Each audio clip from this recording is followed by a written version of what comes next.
अमेरिकेला उच्च शिक्षण आणि नोकरीसाठी जाणं आता सर्वसामान्य भारतीयांसाठी केवळ स्वप्नच राहण्याची भीती पुन्हा एकदा निर्माण झाली आहे।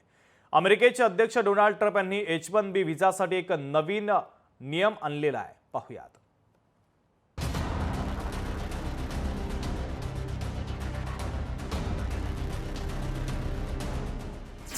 भारतीयांच्या अमेरिकन ड्रीमला ट्रम्पचा सुरुंग।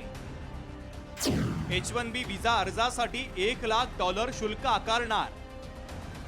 अमेरिकेत काम करणारे कर्मचारी अडचणीत। अमेरिकेला उच्च शिक्षण किंवा नोकरीसाठी जाणं आता सर्वसामान्य भारतीयांसाठी केवळ स्वप्नच राहण्याची भीती पुन्हा एकदा निर्माण झाली आहे।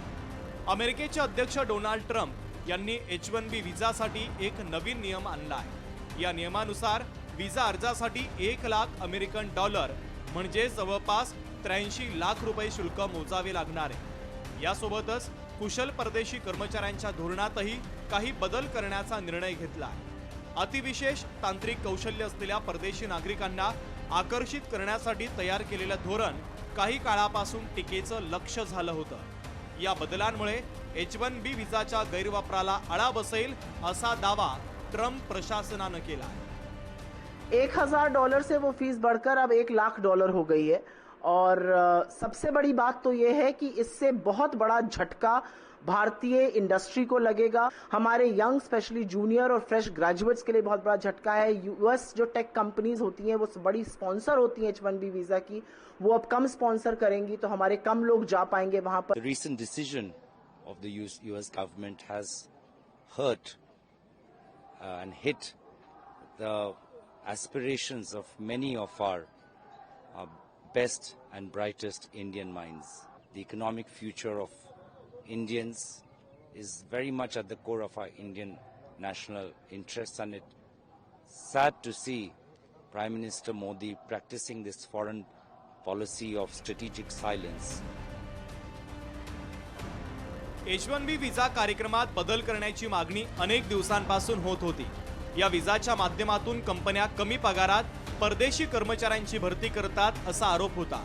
त्यामुळे अमेरिकेतील कुशल कर्मचाऱ्यांच्या नोकऱ्या धोक्यात येतात।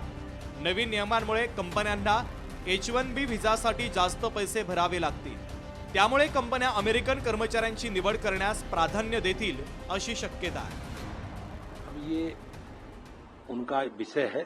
अमेरिका एक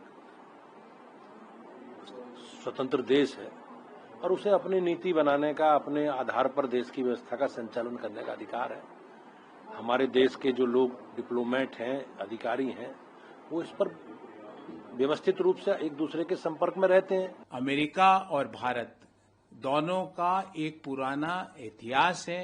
दोनों ने एक दूसरे की प्रगति में मदद की है।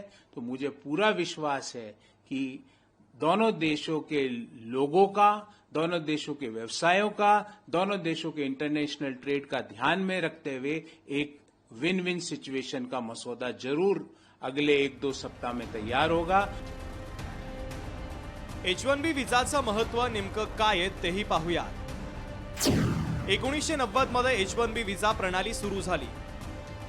या अंतर्गत विज्ञान, तंत्रज्ञान, अभियांत्रिकी, गणित क्षेत्रातील पदवीधर, उच्च शिक्षण घेतलेल्यांना नोकरी करण्याची संधी मिळाली।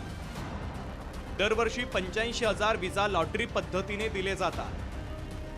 2024 मध्ये H-1B व्हिसासाठी अर्ज करणाऱ्यांची संख्या 40% घटली। सध्या Amazon कंपनी H-1B व्हिसा मिळवण्यात अग्रेसर आहे। कॅलिफोर्नियामध्ये H-1B व्हिसावर काम करणारे सर्वाधिक कर्मचारी भारतीय आहेत। ग्लोबल वॉर चल रहा है तो उस हिसाब से अमेरिका का भी आप देख रहे हो हर जगह पे टैरिफ लग रहा है, तो कहीं ना कहीं इंडियंस को ग्रोथ करने के लिए रोकना चाहते हैं। कि आप देखोगे इंडिया ग्रोथ कर रहा है, ऐसा नहीं कर रहा है, पर हर चीज में इंडिया एक टॉप लेवल पे है। तो इधर भी इस फीस को इतना वो लोग टारगेट कर रहे हैं कि यहाँ पर आवे नहीं इंडियंस। तो वो चीज हम इतना, मेरा तो सजेशन ये है कि एटलीस्ट इस टाइप का स्टडी यहाँ इंडिया में होना चाहिए। The fees which has been increased will be difficult for our Indian students and workers who are working in US because this is 1 lakh per year.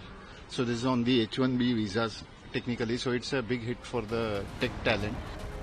Trump यांच्या निर्णयाचा फटका अमेरिकेमधील IT क्षेत्रातील कंपन्यांना बसणार असल्याचं बोललं जात आहे। या विजाचा फायदा भारतीय नागरिकांनी अधिक घेतल्याची आकडेवारी देखील समोर आली आहे. या निर्णयानंतर आता मायक्रोसॉफ्ट, JP मॉर्गन आणि Amazon सारख्या कंपन्यांनी H-1B विजाधारक कर्मचाऱ्यांसाठी महत्त्वाच्या सूचना जारी केल्या. नवीन नियमांमुळे कंपन्यांना परदेशी कर्मचाऱ्यांची भरती करणं अधिक महाग होईल. या बदलामुळे H-1B व्हिसासाठी मोठ्या प्रमाणात अर्ज करणं कमी होईल. विशेषतः स्टार्टअप आणि लहान व्यवसायांना याचा फटका बसेल, कारण त्यांना जास्त खर्च करणं शक्य होणार नाहीये. कंपन्या आता अमेरिकन कर्मचाऱ्यांवर अधिक लक्ष केंद्रित करतील यात शंका नाही. ब्युरो रिपोर्ट, लोकशाही मराठी.